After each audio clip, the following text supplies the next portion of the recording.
RCC family, and a special welcome to our kids and our youth. We are so glad that you're here. We're so glad to be meeting together once again at 10:30 on a Sunday morning.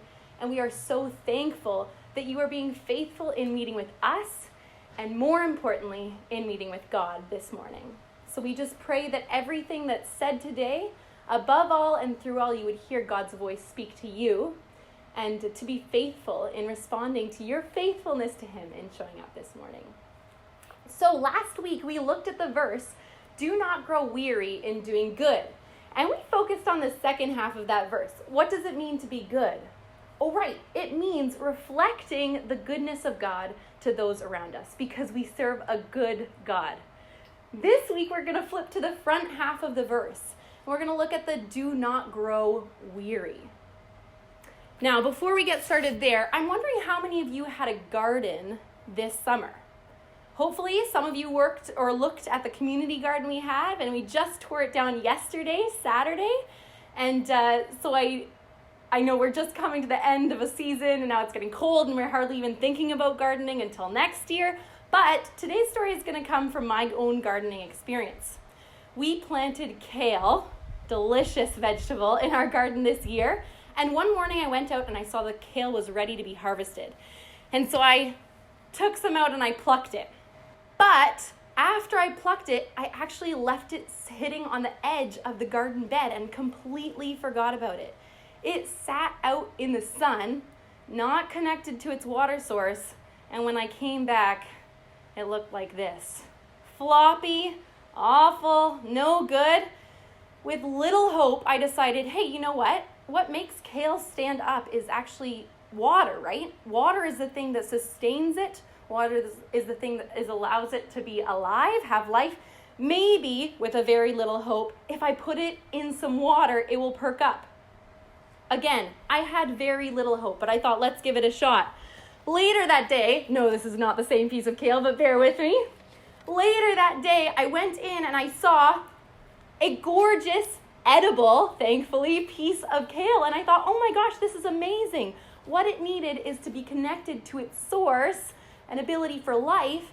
And then it was great once again. It no longer looked like this weary, sad, inedible piece of kale. It had life, and almost life to the fullest. So what does that have to do with us growing weary? Well, the very beginning, like we talked about last time, we're connected to the source. Adam and Eve, it says, were walking with God and living with God. And they were like a plant that was still in the soil, freshly watered, gorgeous, sustained, not weary. We decided to disconnect from the source. We wanted to go our own way. And honestly, we were looking probably for a source of energy, life in other things. And even if we tried to do good, we grew weary. It was like being out in the beating sun for this piece of kale. It just lost any of its true life. Now, in the Bible, this is clearly something, or if anyone's been very, very thirsty before, this is clearly been something that's been happening since almost the beginning of man, that we grow thirsty, right? Plants grow thirsty, they need water. We grow thirsty, we need water. So I think everyone can relate to being thirsty. And so did the people back in the day of writing the Bible, so did people understand this idea of being thirsty. And so God uses this analogy a lot. And the writers of the Bible use this imagery a lot. And guess what it says? When we're growing thirsty, when we're disconnected from the source, it says that we need to connect back into living water. If we don't want to grow weary of doing good, we can't do it in our own ability. We need to be in a place where we're not growing weary. We need to be connected to a source of our living water. And so in the Old Testament and the New Testament, we find a call from God to come back to the source. And just like I had little hope about this perking up, but then it did, even if you think, oh, I have little hope of getting that satisfying feeling, little hope of quenching the deep thirst and want in me, he says, if you come back and connect to the source, you'll never grow thirsty again. You'll have life and life to the fullest. In Isaiah 55, it says, who is this for? Who should connect back to the source? It says, everyone who thirsts, come to the waters.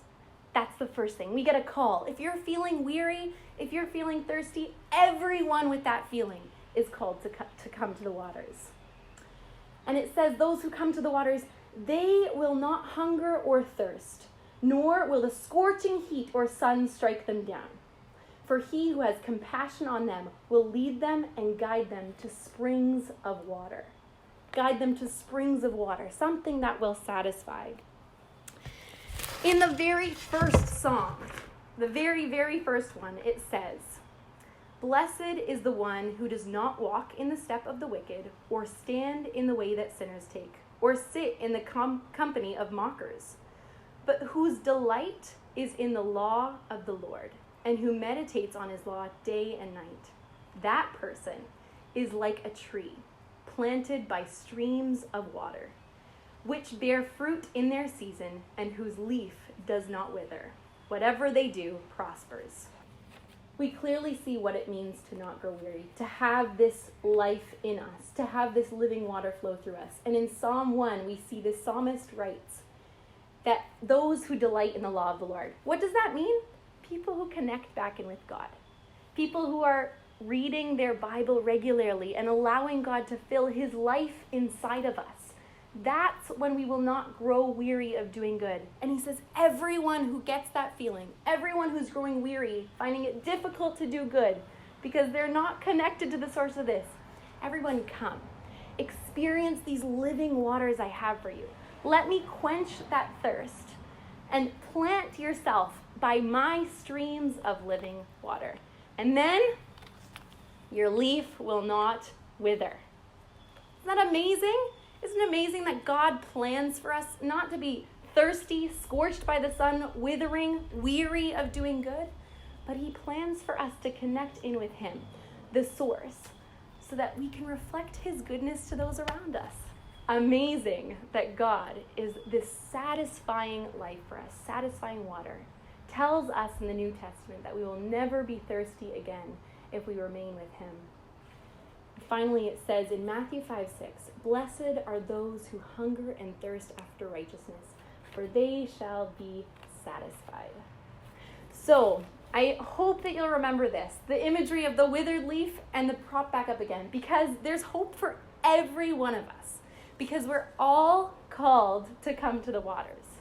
And so if you feel weary, if you feel like I just can't be good anymore, if you feel like I'm so tired or I'm so thirsty, it says, hey, come to God, read his Bible, spend time with him, connect with his living water, and you will be satisfied. Pretty amazing. Thanks for joining.